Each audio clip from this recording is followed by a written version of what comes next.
का हो तोन भैया। अरे सुननी है कि भौजी खूब मजा मारत है।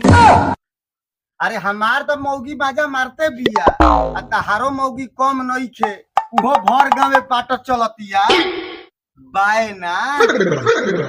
का ये बबुआ, अरे कहाँ जाता रह? माई के लड़का खेलावे अखिया में घाचाउना बियाल बा लोबर लइके ड्रेस पहन के आ पीठ पे बेकला के कहाँ जाता नी। का ये टोन चाचा, और बहुत बढ़िया संस्कार देले वारो लइकवा के। अरे तो तू तो उल्टा सीधा प्रश्न पूछत रह, तहारा नहीं खेलो को। अच्छा जाए दो, अभी बच्चा बानू। अरे ई बच्चा बा, अरे ई बड़का सारा छिनाला बा। साला ई हत्ती बुटी लइका कभी टोटी ना उठत। छिनरा का तो चल चरे बउआ तो तोरा के बिगाड़ दियन तो। ना जाने कवना गोर